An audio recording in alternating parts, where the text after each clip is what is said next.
As seen in the previous video, tensions between the Christian and Jewish communities have existed since Christianity's advent in Europe. Initially, Jews persecuted the early Christian movement, as the church was mainly Jewish. But, as the church grew, especially among non-Jewish Europeans, the persecution reversed, with Christians persecuting Jews. However, Jewish-Christian animosity remained relatively minor compared to what followed in the second millennium. In this video, we will explore the rise of anti-Semitism in Christian Europe, from the first pogrom in the 11th century to the Spanish Inquisition in the 15th. Blood libel and accusations of well poisoning became key themes during this time. Blood libel accusations often emerged around Passover, with Jews falsely accused of using Christian children's blood for matzah. These claims, often coincided with Easter, reinforced the belief that Jews were responsible for Jesus' death. These charges fueled the persecution of Jews throughout the Middle Ages and beyond. A pogrom is an organized massacre of an ethnic group, in particular that of the Jewish people. The word pogrom is Russian in origin, showing just how influential the Russians would later be when it came to the persecution of Jews, something that only occurred after Imperial Russia acquired territories with large Jewish populations in the late 18th century. But I digress. As discussed previously, Charlemagne encouraged Jewish migration to the Rhineland from Italy and southern France, causing trade and the economy to flourish due to their trade networks throughout the Middle East and as far as India and China. As local economies flourished, Jewish communities also flourished under the protection of local bishops or secular leaders eager to promote trade. As seen in more recent times with Ugandan Asians, minorities with wealth doesn't sit well with the local population. When the Catholic Pope Urban II announced the First Crusade in 1095, he offered forgiveness of all past sins for anyone who would reclaim Jerusalem from the hands of Islamic occupiers. This announcement would come with unintended consequences, as while both secular and church authorities did not sanction Jewish persecution, the crusade led to anti-Jewish violence. Jews were seen just as much the enemy as Muslims, as they were the ones who crucified Christ, and they were present while the Muslims were miles away. To many, it only made sense to fight infidels in their backyard than go to the far reaches of the world. The rising anti-Jewish climate resulted in the first pogrom, when on the 3rd of May 1096, Emico, a count in the Rhineland, along with his men, attacked and killed a dozen Jews in the town of Speyer, who resisted his efforts for them to be baptized before the bishop was able to come to their aid. Emico claimed to have a vision that Christ appeared and told him that he would march on to Constantinople, defeat the Muslims, and be crowned the last world emperor, thus fulfilling end times prophecy. On May 18, 1096, Emico and his troop arrived at Worms. Using a rumor that Jews had boiled a Christian alive and used his body to contaminate the wells, he was able to rouse the local population, and together they massacred between 800 and 1,000 Jews. A few chose to commit suicide rather than be butchered, while a few more chose forced conversions. On May 25th, Emico was resisted in his efforts to enter Mainz by Bishop Ruthard, the archbishop. Many from the business class sought to help the bishop by volunteering to join his militia, but due to crusaders arriving in greater numbers and many ordinary citizens joining Emico, swelling his numbers to around 12,000, with the bishop only having 300, the bishop's defense was breached, and around 1,100 Jews were murdered. Count Emico and his band of zealots continued to Cologne, where he continued his massacre, albeit with limited success, as many of Cologne's Jews heard of his coming and fled to nearby villages or were protected by the locals. He continued his march to the Holy Land, where his bands of zealots were stopped by King Koloman of Hungary, who demanded Emico's head. Emico, on hearing the news, retreated, leaving behind his mob of untrained fanatics who were slaughtered by the Hungarians. Emico fled back to Germany, where he was mocked and scorned, living in shame for the rest of his life for not capturing Jerusalem. Over 3,000 Jews were murdered, the vast majority in the three cities of Speyer, Worms, and Mainz. The following months, the Catholic Church condemned the massacres as they violated church prohibitions on violence and the specific protections for Jewish minorities. Most Catholic churchgoers disapproved of the violence perpetrated by a radical minority of fanatics looking for religious absolution. Years later, Pope Calixtus II issued papal bulls forbidding on the pain of excommunication the forced conversion of Jews, the interruption of their religious observance, or violence against them and their property. However, the violence that Jews faced would be minor in comparison to what was to come. As mentioned previously, blood libel was a baseless charge against the Jews during the second half of the medieval period, where a lie spread that Jews kidnapped and murdered Christian children using their blood in religious rituals, particularly during the Passover. These accusations were based on hearsay and never properly investigated. Catholic Church leaders, as well as kings and emperors, consistently condemned these charges. Nevertheless, local clergy, along with opportunistic town leaders and citizens, used the accusations to incite violence, justify persecution, and exploit the Jewish community financially. One particular story captured the public's imagination, spreading like wildfire and becoming a written foundation for the blood libel anti-Semitism that took root in medieval Europe. It was a curious case of William of Norwich.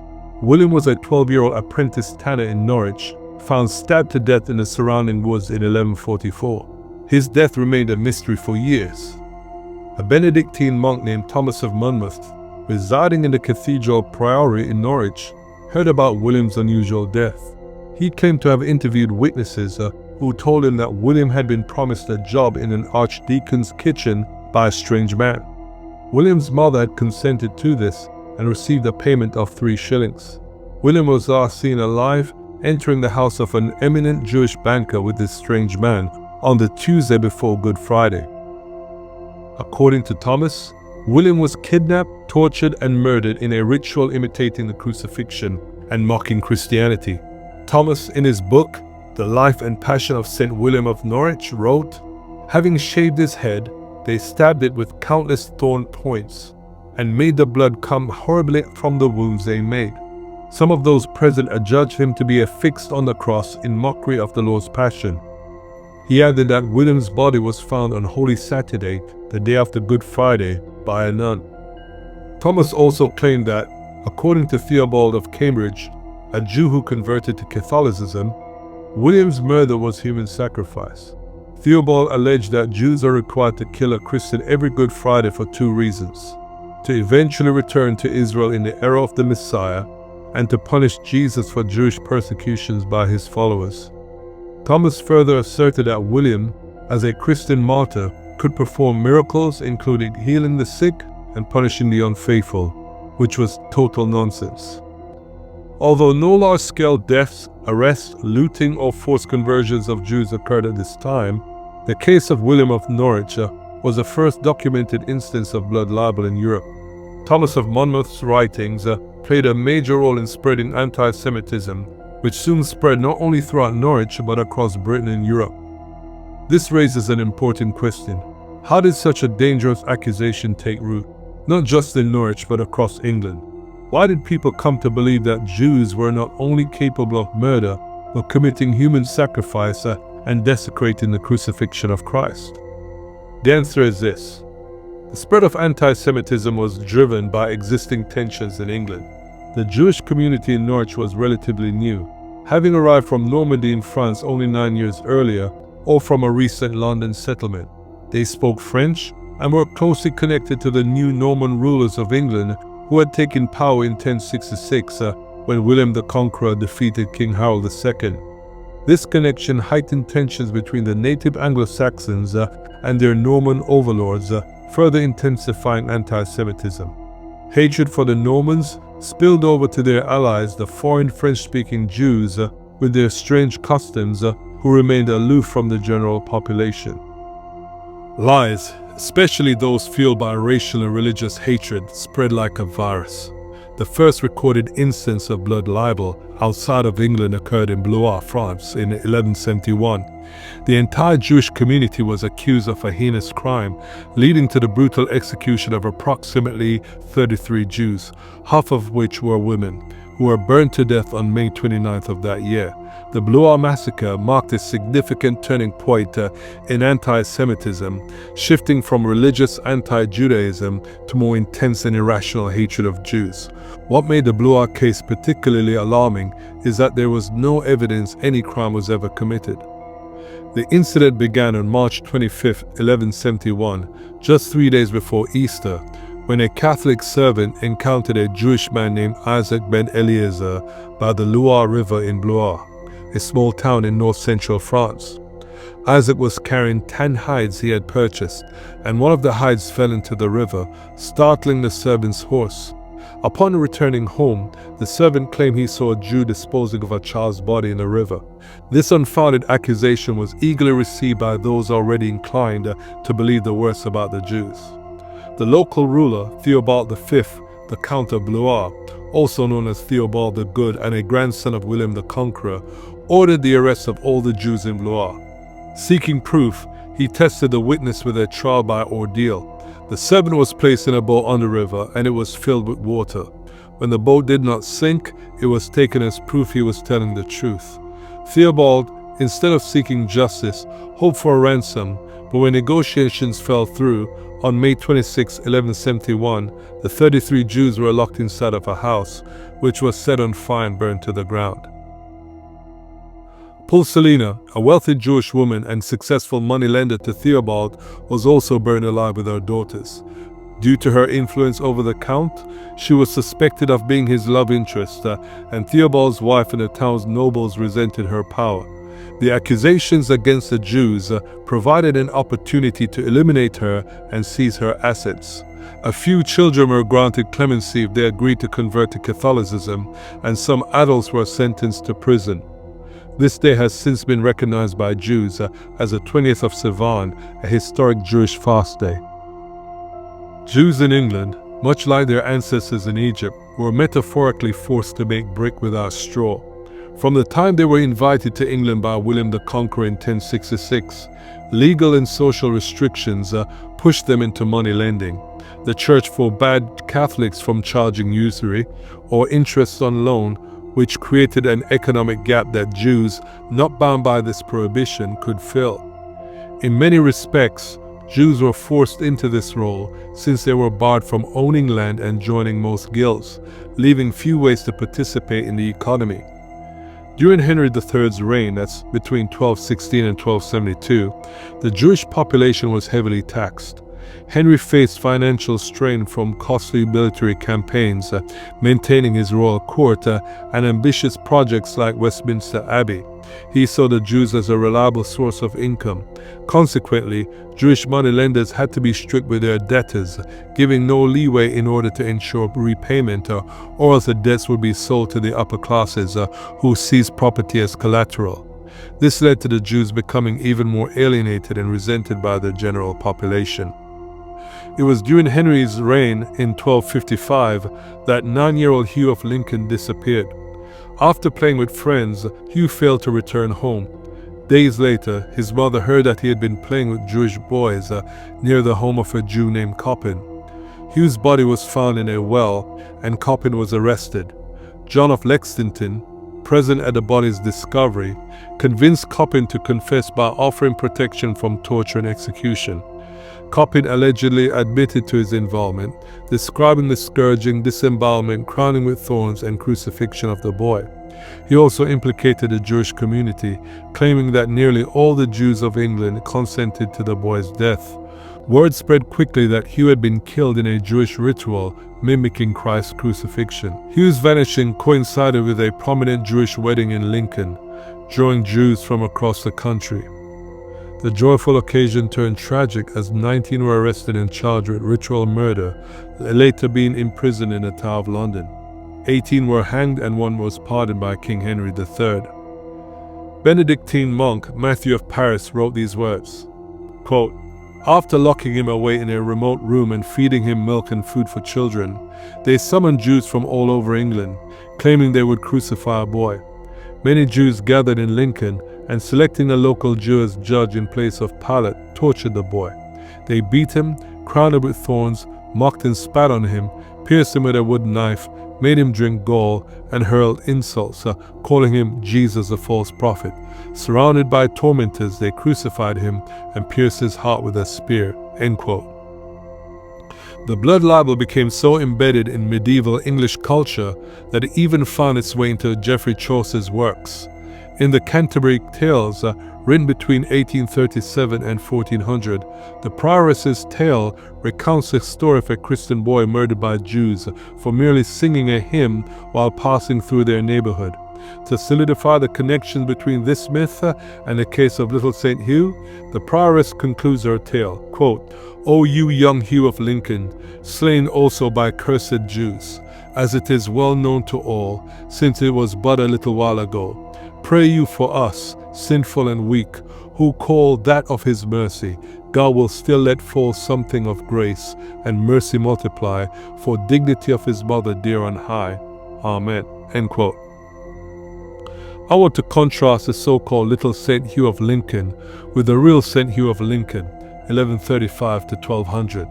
He was a bishop of Lincoln and one of the most significant English saints of the medieval period. Unlike the story of little St. Hugh, which became intertwined with anti-Semitic blood libel myths, the real St. Hugh was known for his compassion and fairness, including his treatment of the Jewish community. Born in France, he became a Carthusian monk before being invited by King Henry II to take charge of a struggling monastery in England. Later, in 1186, he became the Bishop of Lincoln. As bishop, he was renowned for his piety, commitment to social justice, and willingness to challenge the monarchy when necessary. One key aspect of his legacy was his friendship with and protection of the Jewish community in England. At a time when anti-Semitism was spreading throughout Europe, Hugh treated Jews with respect and worked to shield them from persecution. For instance, when a mob targeting Jews in Lincoln during the anti-Semitic violence following Richard I's coronation in 1189, Hugh intervened to protect the Jewish residents.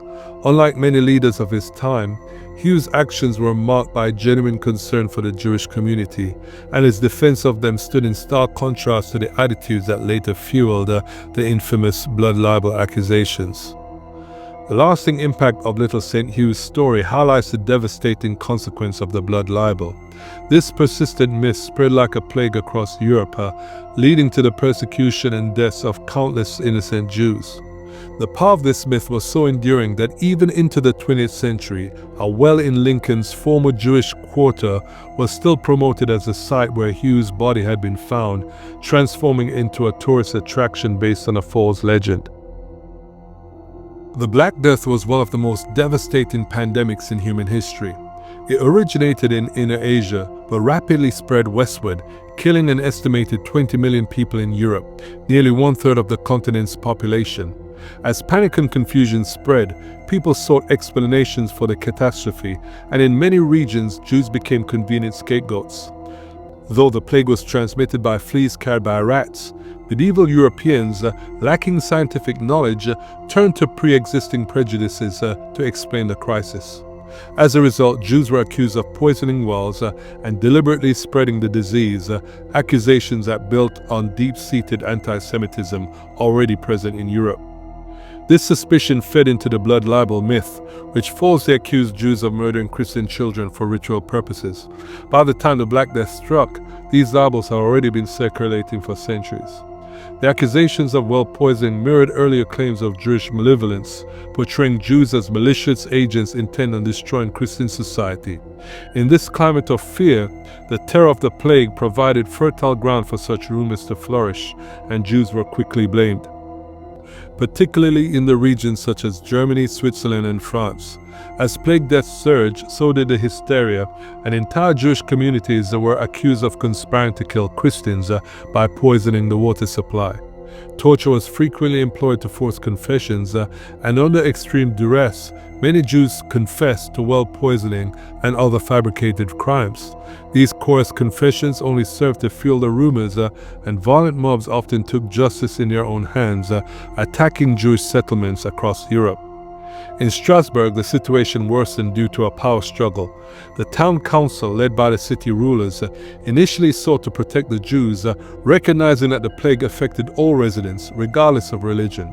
However, a faction of local guildsmen, supported by the general populace, became increasingly distrustful of the Jews, believing the rumors of well poisoning. This group resented the Jewish community's financial success and influence, especially as many Jews were moneylenders, and the economic strain caused by the plague amplified these grievances. Tensions reached breaking point in February 1349, when leaders of the guilds, backed by discontented townspeople, overthrew the town council. They established a more radical government, determined to act on the anti-Jewish rumors and scapegoat the Jews for the plague. This new regime, eager to appease the angry mob and consolidate its power, authorized a massacre of the city's Jewish population. The massacre was framed as a necessary step to rid Strasbourg of supposed evil influences and to prevent further plague deaths, despite there being no evidence of Jewish involvement in spreading the disease. On February 14, 1349, the entire Jewish population of Strasbourg, around 2,000 people, were rounded up by local residents and taken to the city's Jewish cemetery.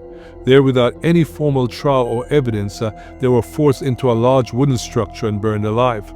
Some Jews, given the choice between death and forced conversion, chose to convert, but the vast majority perished in the massacre.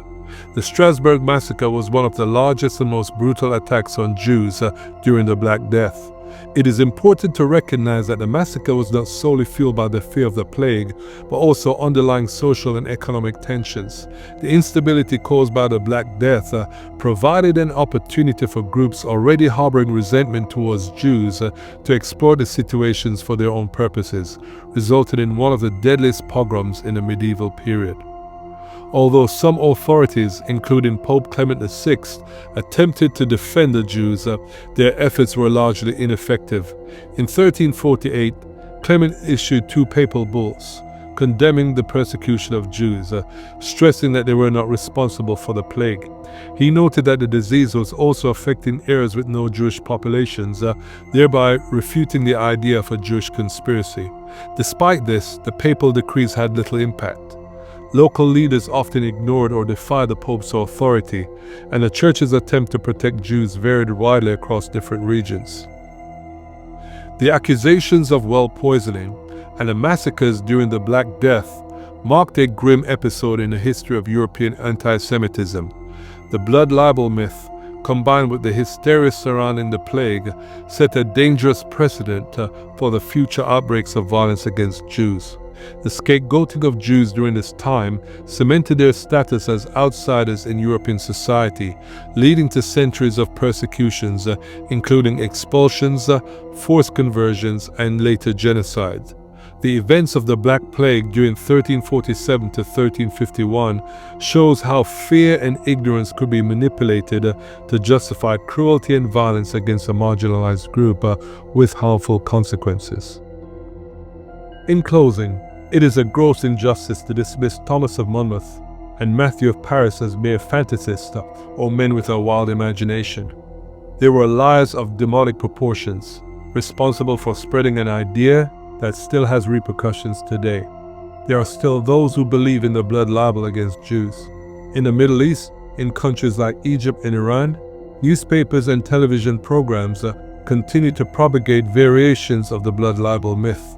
In Europe and the United States, graffiti and flyers referencing blood libel have been found, promoting not just by right-wing extremists, but also more recently by the left.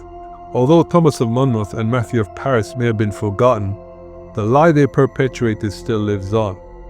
The extent to which blood libel still continues in the Islamic world will be discussed in another episode. Thanks for listening.